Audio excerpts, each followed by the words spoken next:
Welcome to this latest edition of Kit's Rock Review. It is day number 18 of my tribute to the band Genesis, which I'm calling Turn It On Again.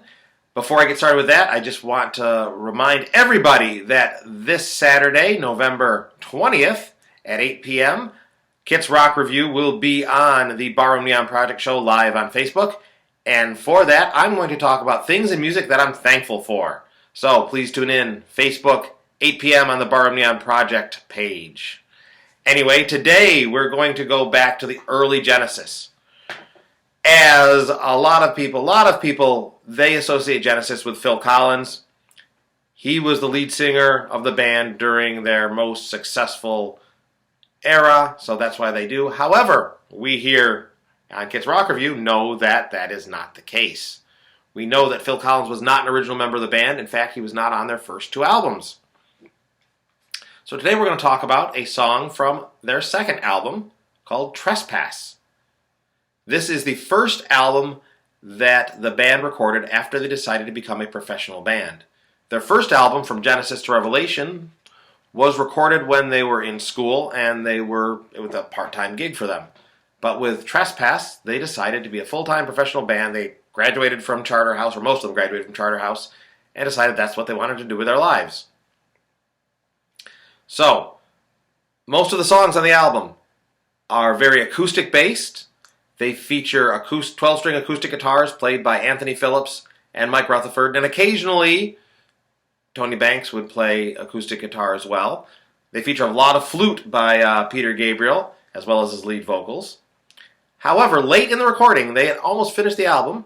Late in the recording, Peter Gabriel and Tony Banks wrote a song that they put on the album. And it's a little different than the rest of the album.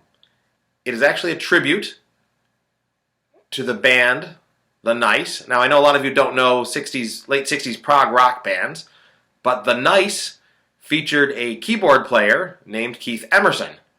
That name might sound familiar to you because Keith Emerson would later, in the 70s, join a supergroup called Emerson, Lake and Palmer, or ELP. Here's a compilation of from ELP called The Anthology.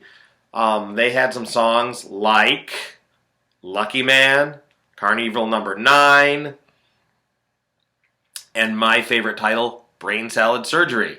So, want some other prog rock bands? Why don't you look up Emerson, Lake and Palmer? But anyway, the song The Knife by Genesis from Trespass was originally recorded as a tribute to The Nice. But then they changed it. Actually, the title was originally going to be called The Nice, but then they changed it to The Knife. But when you listen to the video I put in the comments, you'll hear this organ by Tony Banks, and that's supposed to emulate Keith Emerson's sound. The rest of the song has this heavily distorted guitar and bass in it, which was different, obviously, than the acoustic 12-string they were playing on the rest of the Trespass album.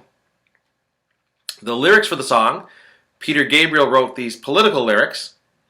He was trying to write a political song, and it's actually based on some of Gandhi's philosophy, nonviolent philosophy.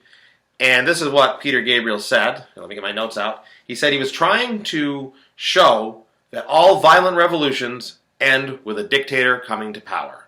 So you use violence to your revolution, you're going to end up basically with another dictator. The song The Knife was actually released as a single. However, the song on the album is 8 minutes long. And for those of you that remember 45s, on each side of a 45 could only fit about 4 or 5 minutes. So what they did is they split it in half. And the single, the 45, on side A was The Knife Part 1, and on side B was The Knife Part 2. And it was the first single Genesis released as a professional band. Not the first single ever, but the first single they released as a professional band. And the song The Knife was in their set list for years. They usually ended their shows with The Knife. In fact, if you have Genesis's first live album called Genesis Live, it ends with The Knife. The Knife is the last song. And as far as I can tell in some of my research, they played The Knife up through their 1980 tour. However, they did play it after 1980 because on October 2nd, 1982, the classic lineup of Genesis with Peter Gabriel, Steve Hackett, Mike Rutherford, Phil Collins, and Tony Banks. They reunited for a charity concert. And they mostly played Peter Gabriel era Genesis songs. However, they did play Turn It On Again, which Phil sang and Peter Gabriel played drums on. But at the end of their set on that night, they called the concert Six of the Best because it featured the 5 classic members plus Genesis's touring guitarist at the time, Daryl Stuermer. Anyway, at the end of that set, they ended with The Knife. And since that time, as far as up to today, the classic lineup of Genesis has never played together since. So the last song that the classic 5-member lineup, plus Daryl Stuermer, ever played together was The Knife. So it's sort of appropriate because that's what they used to end their classic era live sets with. So I'll put a video of The Knife in the comments. Let me know what you think. Remember, tomorrow, 8 p.m., live on Facebook, Barham Neon Project. I will be there. I will be talking about things in music that I'm thankful for. So until then, keep on rocking in the free world, and I'll see you later.